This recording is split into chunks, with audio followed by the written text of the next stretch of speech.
Good morning students. आज हम determinants के अंदर स्टार्ट करेंगे differentiation and integration of determinants. Differentiation और इंटीग्रेशन अभी आपने बेसिक ही किया हुआ है, तो सिर्फ हम इसकी फॉर्म सीखेंगे कि अगर डिफरेंशिएशन और इंटीग्रेशन में अगर क्वेश्चन हमारे पास आता है तो कैसे करते हैं डिटरमिनेंट के अंदर। तो सिर्फ बेसिक से क्वेश्चंस लेते हैं, क्योंकि अभी आपने डिफरेंशिएशन और इंटीग्रेशन स्ट्रांग नहीं है अभी तो कैसे करते हैं। अगर डिफरेंशिएशन की बात कर रहे हैं हम, पहले डिफरेंशिएशन के अंदर क्या, अगर हमारा डेल्टा एक्स एक फंक्शन फॉर्म डिफरेंट फॉर्म के अंदर, किस फॉर्म में, एक्स फॉर्म में, और वो किसके लिए है, एक कॉलम भी दे रखी, मतलब 2 कॉलम दे रखी है, एक रो और 2 कॉलम दे रखी है। अब इसका डिफरेंशिएशन करना है, तो जब एक ही रो दे रखी है तो इसका जब हम डिफरेंशिएशन करेंगे तो कैसे निकल के आ रहा है, डेल्टा एक्स मतलब डैश, डैश मतलब क्या हो रहा है, एफ, मतलब एफ एक्स एक फंक्शन है। डिफरेंशिएशन कैसे करते हैं, F dash x, F dash x मतलब कि इसको तो बोलते हैं वाई, इसको क्या बोलेंगे, D Y by D X, Y का differentiation with respect to X. और ऐसे ही डबल डैश एक्स का मतलब क्या होता है, D square Y by D X square, double differentiation. इसको बोलेंगे y1, इसको बोलेंगे y2। ऐसे ही फर्दर डिफरेंशिएशन की नेमिंग की जाती है। तो डिफरेंशिएशन हम को इस टाइप से लिख सकते हैं, और कैसे भी क्वेश्चन में लिखा हुआ आ सकता है, तो आपको डिफरेंशिएशन का मतलब पता होना चाहिए। बाकी और क्या कर सकते हैं वो हम डिफरेंशिएशन वाले टॉपिक में देखेंगे। अभी फिलहाल बेसिक देखते हैं। तो डेल्टा डैश एक्स का मतलब क्या हो गया, इसका डिफरेंशिएशन करना है। तो डिफरेंशिएशन कैसे करना है, इसके अंदर पहले तो C1 का डिफरेंशिएशन कर दिया, C2 एसिड रख दिया, और प्लस करके फिर C1 एसिड रख दिया और C2 का डिफरेंशिएशन कर दिया। अगर एक रो 2 कॉलम है तो हमको इस टाइप से करना पड़ेगा, पहले फर्स्ट कॉलम या पहले सेकंड कॉलम, कोई सा भी कर लीजिए। अगर पहले फर्स्ट कॉलम का डिफरेंशिएशन करते हैं तो सेकंड कॉलम एसिड रखनी है, प्लस फिर फर्स्ट कॉलम एसिड रखनी है और सेकंड कॉलम का डिफरेंशिएशन करना है। अगर रो होता है ये, अगर हम क्वेश्चन लेते हैं रो में कि डेल्टा एक्स रो फॉर्म में है, फॉर एग्जांपल 2 रो दे रखी है, R1 एंड R2 ये दे रखा है, तब डेल्टा डैश एक्स डिफरेंशिएशन हम जब हम करते हैं तो कैसे करेंगे, पहले तो रो 1 का डिफरेंशिएशन कर देंगे, रो 2 ऐसे रख देंगे, प्लस रो 1 ऐसे रख के रो 2 का डिफरेंशिएशन कर देंगे। क्यों कैसे कर रहे हैं, ये एक तरह से प्रोडक्ट रूल, जो कि आपका डिफरेंशिएशन के अंदर प्रोडक्ट रूल था कि 2 वेरिएबल एक साथ आते हैं तो उनका डिफरेंशिएशन हम कैसे कर रहे हैं, उन 2 वेरिएबल को सिंगल फॉर्म नहीं बना पा रहे तो कैसे कर रहे हैं, तो एक का डिफरेंशिएशन और दूसरे का एज इज, प्लस दूसरे का डिफरेंशिएशन फर्स्ट को एज इज। तो हमने ये रो के अकॉर्डिंग किया, और ये कॉलम में था तो इस टाइप से किया, अगर रो में है तो इस टाइप से कर रहे हैं।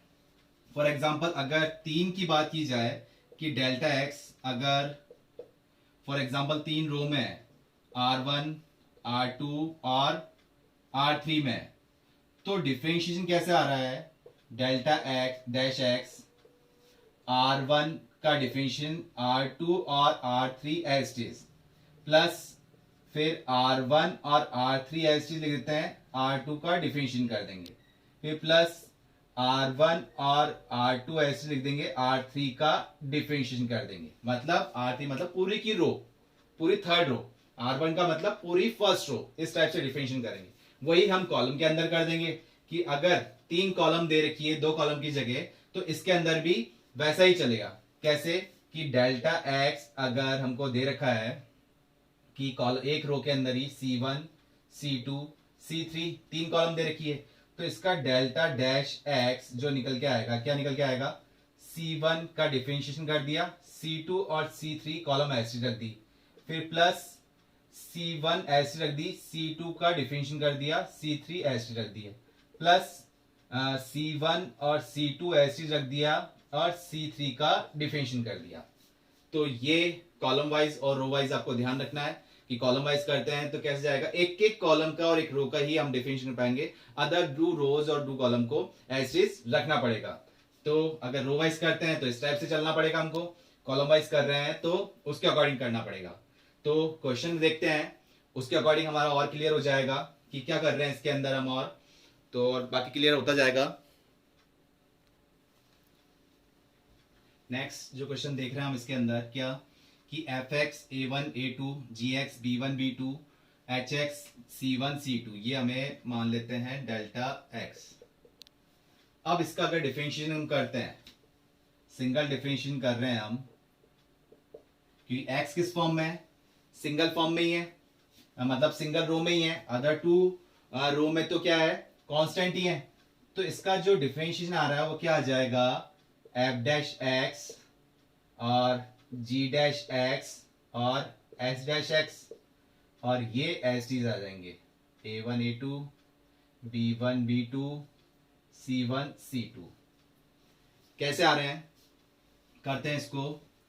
क्या है कि डेल्टा एक्स है, तो अभी हमने देखा कि रो में है तो पहले एक फर्स्ट रो का करेंगे, सेकंड रो और थर्ड रो एस रखेंगे, फिर सेकंड रो का करेंगे, फर्स्ट रो और थर्ड रो एस रखेंगे, और फिर थर्ड रो का करेंगे और फर्स्ट रो और सेकंड रो एस रखेंगे, और एडिशन करते हुए जाएंगे।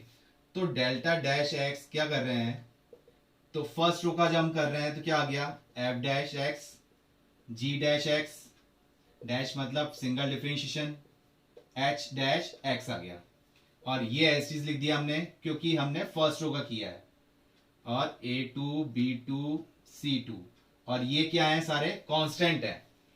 फिर प्लस फर्स्ट रो एस लग देते हैं, F X G X H x, ये तो ऐसे रख दिया। अब सेकंड रो का जब डिफरेंशिएशन कर रहे हैं तो ये क्या है, कांस्टेंट है, और डिफरेंशिएशन में कांस्टेंट का डिफरेंस कितना होता है, 0। तो ये क्या हो जाएगा, 0 0 0। A1 B1 C1 तीनों ही कांस्टेंट है तो इसका डिफरेंस क्या हो गया, 0।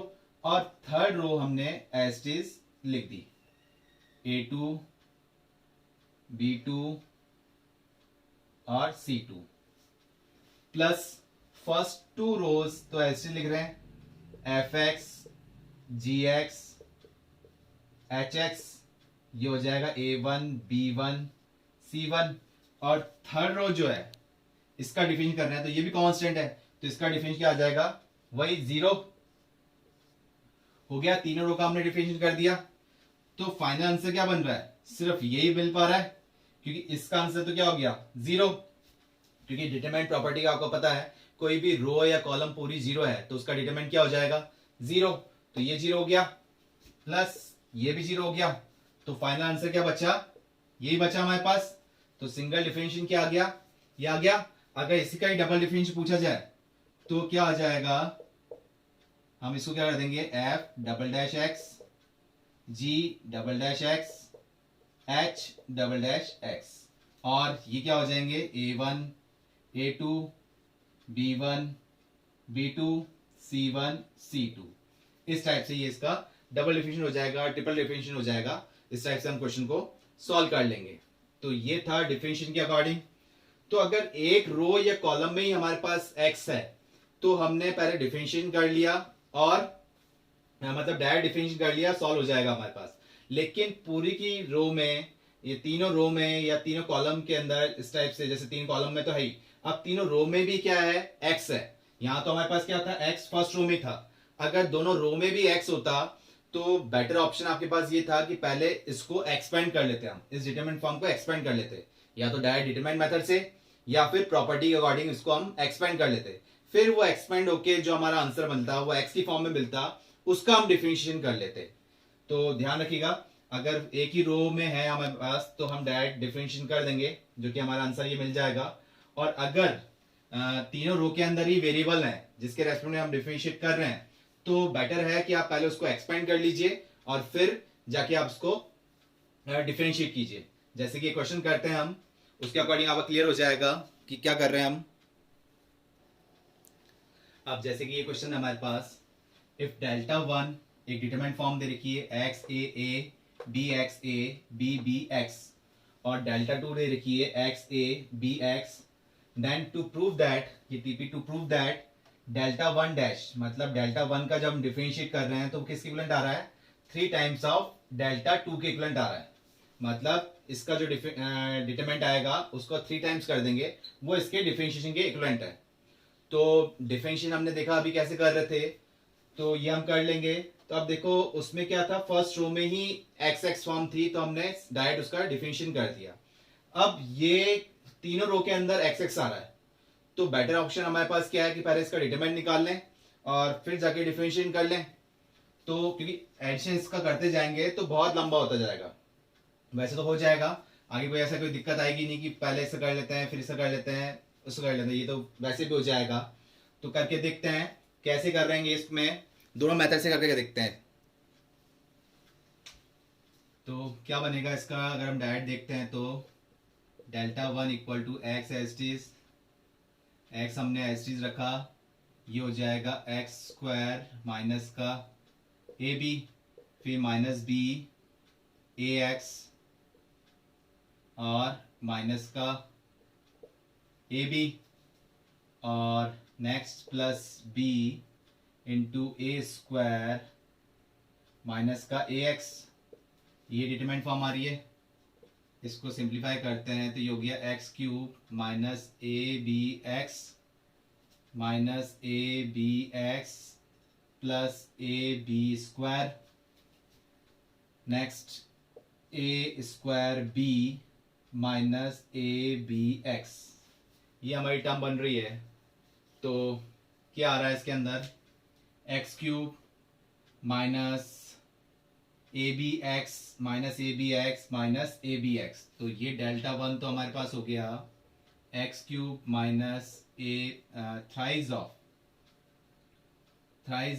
ए बी एक्स 1 2 3 और ये हो जाएगा ए बी स्क्वायर और ए स्क्वायर बी। इन दो टर्म को तो हम लिखें या ना लिखें कोई दिक्कत नहीं आएगी हमें, क्योंकि इसका डिफरेंशिएशन तो वैसे ही नहीं मिलेगा हमें। तो देखते हैं आगे इसको सॉल्व करते हैं क्या फॉर्म मिलेगा।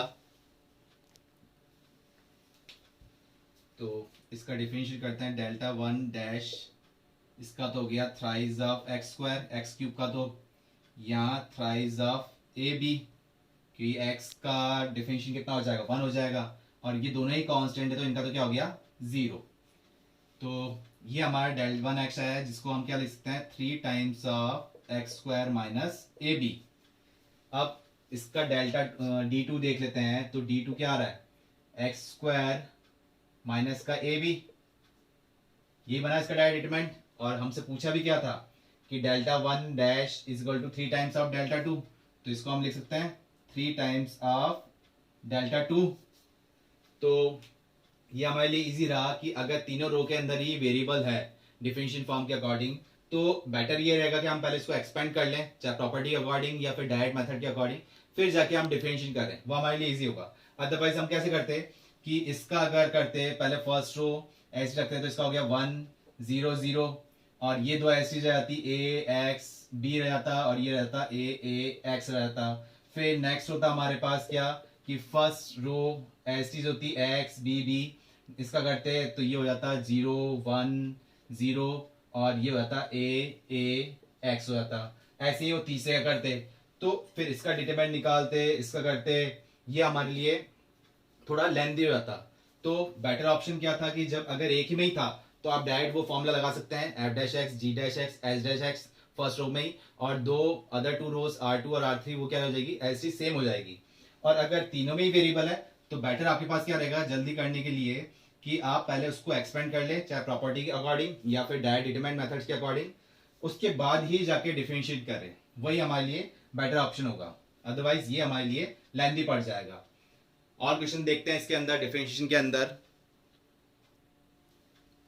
नेक्स्ट जो क्वेश्चन है हमारे पास y equal to sine mx, ये साइन की डिग्री है mx, then value of the determinant, इस डिटरमिनेंट की वैल्यू हमको फाइंड आउट करनी है जो कि क्या दे रखी है y y3 y6 y1 y4 y7 y2 y5 y8।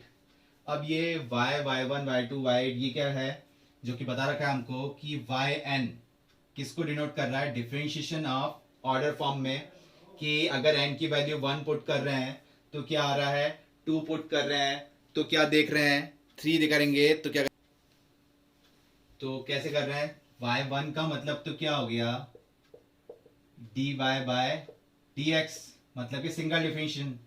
y2 का मतलब क्या हो गया डबल डिफरेंशिएशन।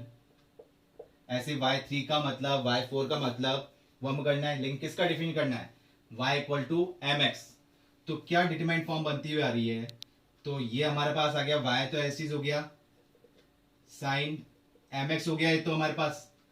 ये है फिर y1 मतलब इसका जब डिफरेंशिएशन करेंगे, y डैश सिंगल डिफरेंशिएशन कर रहे हैं तो क्या आ रहा है m cos mx, क्योंकि साइन का करेंगे तो साइन x का डिफरेंशिएशन क्या होता है cos x, फिर इसको आपने x माना था तो x का कोफिशिएंट क्या है m, वो स्टेज बाहर आ गया, मतलब mx का जब दोबारा डिफरेंशिएट करें तो क्या आ जाएगा m आ जाएगा। तो ये हो गया। फिर तो इसका आंसर तो हो गया m cos mx। अब है y2 मतलब अब इसका आगे का डिफरेंशिएशन, तो इसका डिफरेंशिएशन क्या हो जाएगा, तो m तो एज चीज आ गया, cos mx का करेंगे तो क्या आ जाएगा माइनस का साइन mx, और mx करेंगे तो वापस m आ जाएगा, तो ये हो जाएगा m स्क्वायर। फिर y3 है तो अब इसका डिफरेंशिएशन करना है, तो माइनस का m स्क्वायर तो ऐसे आ गया, साइन mx का होता है cos mx, लेकिन mx का दोबारा करेंगे तो m आ जाएगा, तो ये m क्यूब हो जाएगा। फिर y4 है तो y4 के लिए ये तो ऐसे हो गया माइनस का m क्यूब, और cos m का करेंगे तो कितना आ जाएगा साइन mx, लेकिन माइनस का साइन mx होता है तो माइनस माइनस क्या हो गया ये प्लस हो गए, और एक m भी बाहर आएगा तो ये हो गया 4।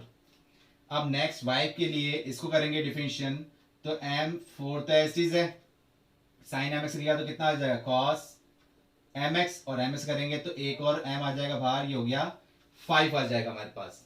नेक्स्ट देख रहे हैं, इसमें 6 के लिए करेंगे तो ये हो गया m की पावर डायरेक्टली लिख देता हूँ 6, क्योंकि m बाहर आएगा ही आएगा, और ये माइनस में हो जाएगा, क्यों कि cos का डिफरेंशिएशन किस में आता है माइनस में आता है, तो ये हो गया साइन mx। फिर माइनस का साइन ये m की पावर 6 हो गया, और साइन mx का जब हम कर रहे हैं, यहां पर जब हम कर रहे हैं तो कितना आंसर आ रहा है करके देखिए, ये तो ऐसे आ गया माइनस का m6, साइन mx करेंगे तो ये हो गया cos mx, और एक m और आएगा तो ये हो गया 7। अब इसके आगे करेंगे 8 के लिए तो माइनस का m7, cos mx का माइनस माइनस प्लस हो जाएगा, ये हो जाएगा साइन mx, और एक m और आएगा तो ये हो गया 8। इस टाइप से हमने y मतलब 8 टाइम्स तक डिफरेंशिएशन कर दिया। अब इसका डिटरमिनेंट आपको सॉल्व करना है, तो वही अब इतना कॉम्प्लिकेटेड फॉर्म बन गई तो प्रॉपर्टी के अकॉर्डिंग सॉल्व करें, देखिए कुछ कॉमन आ रहा है या नहीं आ रहा। तो जैसे यहां से देख रहे हैं तो माइनस m की पावर 6 कॉमन ले लें इसमें से, तो यहां से जब हमने लिया टेकिंग आउट माइनस m की पावर 6 फ्रॉम R3 में से कॉमन ले रहे हैं, तो यहीं देख लेते हैं m की पावर 6 हटा लेते हैं, यहां से m की पावर 6 गया, ये भी जा रहा है तो यहाँ बच जाएगा m, और यहाँ पर माइनस गया 6 तो ये बच जाएगा माइनस का, क्योंकि यहाँ तो प्लस था तो ये बच जाएगा माइनस का m स्क्वायर इस स्टेप के बाद में, और ये माइनस का m की पावर 6 आ गया। तो क्या दिख रहा है sine mx m cos mx minus का m square sine mx minus का m स्क्वायर साइन mx, मतलब के R1 and R3 are identical, दोनों सेम बन गई, देयरफॉर डिटरमिनेंट इक्वल टू 0, मतलब इसका डिटरमिनेंट जो आ रहा है वो क्या आ रहा है 0 आ रहा है। कैसे आया, इन सबको यूज करके, मतलब डिफरेंशिएशन फॉर्म को यूज करके हमने एक डिटरमिनेंट फॉर्म बना ली। अब ये डिटरमिनेंट फॉर्म कैसे बन रही है, डिफरेंशिएट कर दिया हमने इसका, तो ये डिटरमिनेंट फॉर्म बनी, और कॉमन लिया फिर माइनस m की पावर 6 कॉमन लिया, तो R1 और R2 क्या बन गई, R1 एंड R3 क्या बन गई आइडेंटिकल बन गई, और इसका डिटरमिनेंट क्या आ गया 0 आ गया। और इसमें और कुछ भी बनेंगे तो सिंपल सा वही है, डिफरेंशिएशन आपको करना है, आगे और नहीं जाते कि जब तक हमारा डिफरेंशिएशन और इंटीग्रेशन स्ट्रांग नहीं रहता, तो इसमें वैसे तो बेसिक क्वेश्चन नहीं आते हैं, तो इतना ही ध्यान रखते हैं। आगे फिर अब इंटीग्रेशन करते हैं, इसका भी एक बेसिक पॉइंट ही लेते हैं, इंटीग्रेशन में भी कैसे कर रहे हैं इंटीग्रेशन में, और इंटीग्रेशन ऑफ डिटरमिनेंट्स में क्या लेंगे आप पार्ट्स। इंटीग्रेशन के अंदर हम क्या कर रखे हैं कि जैसे कि एक डेल्टा एक्स एक डिटरमिनेंट फॉर्म में दे रखी है कि F X G X H X L1 M1 N1 L2 M2 N2। और ये जो दो रो हैं ये सारे क्या हैं, कांस्टेंट है, वेरिएबल का है, सिर्फ फर्स्ट रो के अंदर ही है। तो इस फॉर्म में है, जैसे हमने डिफरेंशिएशन में किया था, तो इसका डायरेक्ट इंटीग्रेशन देख लेते हैं हम कि डेल एक्स का इंटीग्रेशन कर रहे हैं और फॉर एग्जांपल लिमिट भी दे रखी है कि ए से बी तक, मतलब इंटीग्रेट कहाँ से कहाँ तक कर रहे हैं, ए से बी तक। तो ये तो डायरेक्ट इंटीग्रेशन कर रहे हैं डेफिनेट का, तो इंटीग्रेशन करने के बाद ए और बी वैल्यू पुट करनी है। और कैसे कर रहे हैं, तो इसका डायरेक्ट डिफरेंशिएशन हम इंटीग्रेशन कैसे कर रहे हैं, ये इंटीग्रेशन के अकॉर्डिंग एफ एक्स का इंटीग्रेशन लिमिट ए से बी, जी एक्स का इंटीग्रेशन लिमिट ए से बी, और एच एक्स का इंटीग्रेशन लिमिट ए से बी। और ये एस टी कॉन्स्टेंट लिख देंगे L1 M1 और N1 L2 M2 और N2। ये इंटीग्रेशन के अकॉर्डिंग फॉर्मूला आ जाएगा, जो कि हमने किसके अकॉर्डिंग किया था, डिफरेंशिएशन में किया था कि सेम इस टाइप से ऐसे ही इंटीग्रेशन में कर लेंगे। तो डायरेक्ट वही फर्स्ट रो का आप इंटीग्रेशन कर देंगे और उसकी जो भी लिमिट दे रखी है वो लिमिट पुट कर लेंगे। अब ये लिमिट कैसे पुट कर रही है, किस किस का क्या इंटीग्रेशन आएगा, तो वो इंटीग्रेशन चैप्टर में हम देखेंगे कि किस टाइप के इंटीग्रेशन हम सॉल्व करते हैं। अभी हाल फिलहाल सिर्फ एक बेसिक क्वेश्चन लिया है जिससे हम ये सिर्फ टाइप समझ सकें। अदरवाइज जब इंटीग्रेशन हमारा स्ट्रांग हो जाएगा तो डिटरमिनेंट में इंटीग्रेशन डिफरेंशिएशन के कैसे भी क्वेश्चन आए हम वो कर लेंगे। सिर्फ अभी आप टाइप देखिए कि क्या कर रहे हैं और कैसे फॉर्मूला यूज में ले रहे हैं। और वही जो हमने डिफरेंशिएशन में किया था कि अगर फर्स्ट रो या किसी भी मतलब एक रो के अंदर ही एक्स फॉर्म है तो हम डायरेक्ट उसका इंटीग्रेशन कर देंगे या डिफरेंशिएशन कर देंगे, जैसे कि हमने किया। और अदर टू रोज को ऐसे लिख देंगे कांस्टेंट फॉर्म को। लेकिन अगर पूरी डिटरमिनेंट फॉर्म के अंदर वेरिएबल्स हैं कि फर्स्ट रो के अंदर भी, सेकंड रो के अंदर भी, थर्ड रो के अंदर भी, तो वही जो हमने डिफरेंशिएशन में किया था कि पहले तो उसको एक्सपेंड कर लें और उसके बाद उसका इंटीग्रेशन कर लें। तो जैसे कि मैंने क्वेश्चन लिखा है कि delta x one plus sine x cos x sine x 1 minus cos x 1 plus sine x minus cos x 1, ये डिटरमाइंड है। क्या वैल्यू फाइंड करनी है कि इंटीग्रेशन करना है, डेल एक्स का इंटीग्रेशन करना है विथ रेस्पेक्ट टू एक्स और लिमिट पुट करनी है 0 से π/2। तो ये लिमिट क्या है, कैसे पुट कर रहे हैं, क्या है, वो हम पूरा इंटीग्रेशन टॉपिक के अंदर देखेंगे। अभी हाल फिलहाल बस इसका इंटीग्रेशन करते हैं। तो इसका इंटीग्रेशन कैसे हो जाएगा, अब हर एक आपको बताया कि हर रो के अंदर क्या है, वेरिएबल्स हैं। तो बेटर ऑप्शन क्या होगा हमारे पास, पहले इसको सिंप्लीफाई कर लें, डिटरमिनेंट निकाल लें, उसके बाद इंटीग्रेशन करें। तो 1 माइनस कॉस एक्स, अगर इसको ऐड कर लें तो कॉस एक्स हट जाएगा, और इसको माइनस भी कर लें तो हम कर सकते हैं। इसके आगे सॉल्व कर रहे हैं, C3 में चेंज कर रहे हैं, C3 प्लस C2 माइनस का C1 डायरेक्ट कर लें। तो ये तो 1 प्लस साइन एक्स है और ये साइन एक्स है, और इसको भी ऐसे लिख देते हैं कॉस एक्स, ये भी साइन एक्स हो जाएगा। अब कर रहे हैं 1 माइनस कॉस एक्स में C3 में C2 ऐड कर देंगे, कॉस एक्स दिया और 1 को माइनस कर देंगे तो ये तो 0 हो गया। फिर 1 प्लस साइन एक्स में माइनस कॉस एक्स में ये ऐड करेंगे तो कॉस एक्स कट जाएगा, 1 प्लस साइन एक्स रह जाएगा, ये भी हट गया तो ये भी 0 हो जाएगा। और ये हो जाएगा 1 माइनस का मतलब 1 प्लस साइन एक्स किया हमने, C2 ऐड कर रहे हैं और ये ऐड सेपरेट भी कर रहे हैं तो ये 1 ही रह जाएगा। तो इस टाइप से इसकी डिटरमिनेंट फॉर्म तो ये बनी। अब वैसे तो करने की जरूरत है नहीं हमारे पास कि डायरेक्ट हम डिटरमिनेंट निकाल लेंगे, तो कैसे करें, एक्सपेंड कर देते हैं। तो फर्स्ट रो फर्स्ट कॉलम के अकॉर्डिंग इसका डिटरमिनेंट डेल एक्स की वैल्यू क्या आ रही है 1, ये तो हो जाएगा कॉस एक्स, और सेकंड के अकॉर्डिंग जब कर रहे हैं माइनस का कॉस एक्स ये हो रहा है, और ये 1 प्लस साइन एक्स इंटू 1, ये हो जाएगा 1 प्लस साइन एक्स, और ये तो 0 हो गया। फिर 0 का करने की जरूरत है नहीं हमें, तो हमारा जो डेल एक्स आया है वो क्या आ गया, कॉस एक्स माइनस कॉस, इसको सिंप्लीफाई कर रहे हैं, कॉस एक्स माइनस का साइन एक्स, ये हमारा की इसकी डिटरमिनेंट फॉर्म आई है।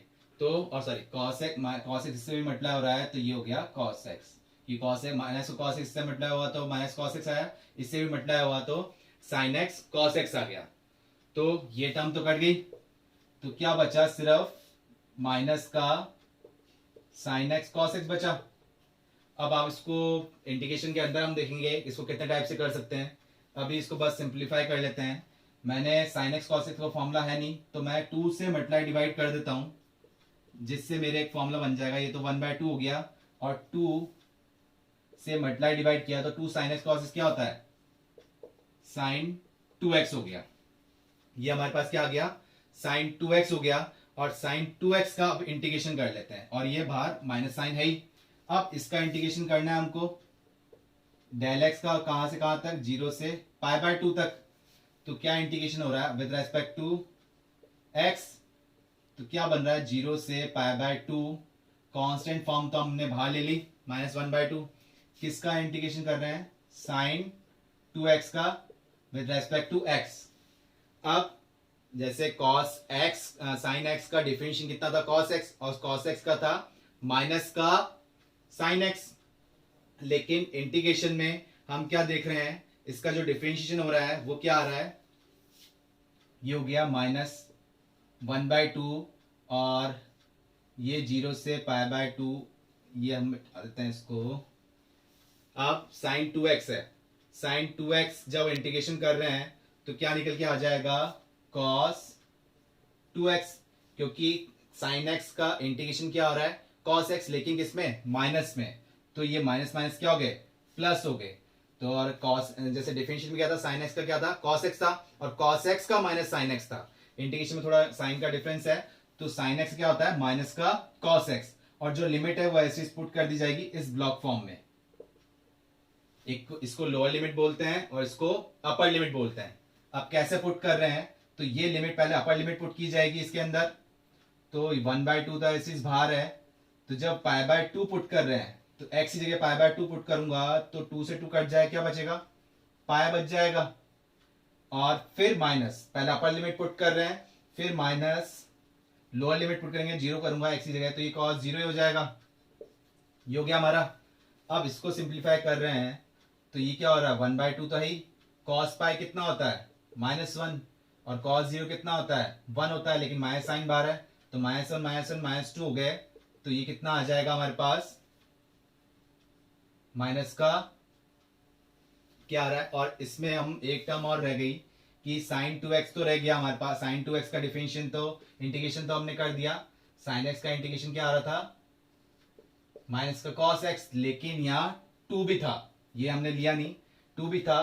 तो डिफरेंशियल में तो क्या करते हैं, जो भी आप चेन रूल के अकॉर्डिंग करते हैं तो उसका मल्टीप्लाई में 2 लिखते हैं, लेकिन इसमें क्या है 2 कि x का कोफिशिएंट जो भी है उसको डिवाइड में लिखेंगे, तो डिवाइड में 1/2 और आ जाएगा, क्योंकि 1/2 तो ऑलरेडी बाहर था ही, तो ये 1/4 बन जाएगा। यहां थोड़ी हमारी गलती हो गई थी, ये क्या हो गया, 1/4 हो जाएगा। तो ये हो गया माइनस का 2/4, ये आ गया हमारे पास माइनस का 1/2 आंसर। ये हमारा आंसर क्या है, माइनस का 1/2। तो बस आपको डिटरमिनेंट के अंदर दिक्कत कहाँ आएगी, इन इंटीग्रेशन फॉर्म में आएगी।